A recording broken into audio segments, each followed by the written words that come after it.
സമസ്ത കേരള ജമിയത്തുൽ ഉലമ 1926 മഹാപണ്ഡിത മഹത്തുക്കളാൽ രൂപീകൃതമായതാണ് സമസ്ത കേരള ജമിയത്തുൽ ഉലമ.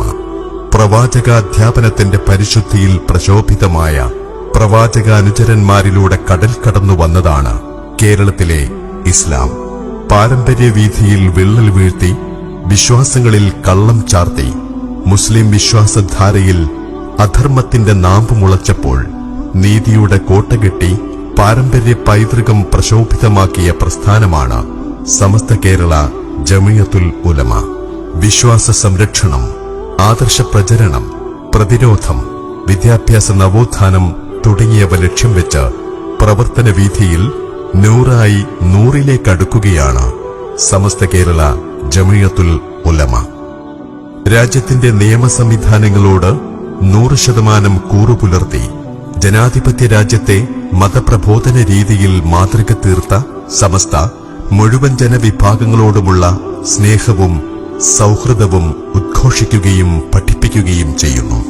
അജ്ഞതയുടെ കറുത്ത കരങ്ങളിൽ അകപ്പെട്ടു പോയേക്കാവുന്ന വിശ്വാസിയെ ജ്ഞാനം കൊണ്ട് സമ്പന്നമാക്കാനും സമസ്തയ്ക്ക് സാധ്യമായി. പ്രാഥമിക മതവിദ്യാഭ്യാസം മുതൽ ബിരുദാനന്തര ബിരുദം വരെയുള്ള മതവിദ്യാഭ്യാസ പാഠ്യപദ്ധതിയും പഠിക്കാനാവശ്യമായ ആധുനിക സംവിധാനങ്ങളോടുകൂടിയ കലാലയങ്ങളും ഇന്ന് സമസ്തയ്ക്ക് സ്വന്തമായുണ്ട്. വിദ്യാഭ്യാസ പ്രവർത്തനങ്ങളെ ഏകോപിപ്പിക്കുന്നതിനായി പ്രവർത്തിക്കുന്ന സമസ്തയുടെ പ്രഥമ കീഴ്ഘടകമാണ് സമസ്ത കേരള ഇസ്ലാം മതവിദ്യാഭ്യാസ ബോർഡ്. 1945 മെയ് 27, 28 തീയതികളിൽ കാര്യവട്ടത്തു ചേർന്ന സമസ്ത കേരള ജമിയത്തുൽ ഉലമ 16ാമത് സമ്മേളനത്തിൽ ഖായിദുൽ ഖൗം സയ്യിദ് അബ്ദുറഹ്മാൻ ബാഫഖി തങ്ങൾ 1 മുതൽ 10 വരെ ക്ലാസുകളിൽ പഠിക്കുന്ന സ്കൂൾ വിദ്യാർത്ഥികൾക്ക് മതപഠനത്തിനാവശ്യമായ പ്രത്യേകം കരിക്കുലം വേണമെന്ന നിർദ്ദേശം മുന്നോട്ടുവെച്ചു.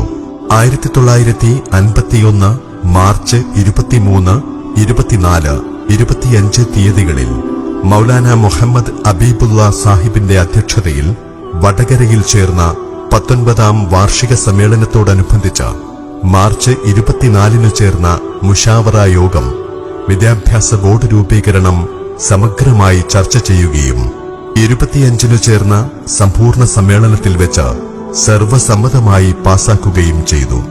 19ാം സമ്മേളനം കഴിഞ്ഞ് 6 മാസങ്ങൾക്കു ശേഷം 1951 സെപ്റ്റംബർ 17 വാളക്കുളം പുതുപ്പറമ്പ് ജുമാ മസ്ജിദിൽ വെച്ച് നടന്ന പ്രതിനിധി സമ്മേളനത്തിൽ വെച്ച്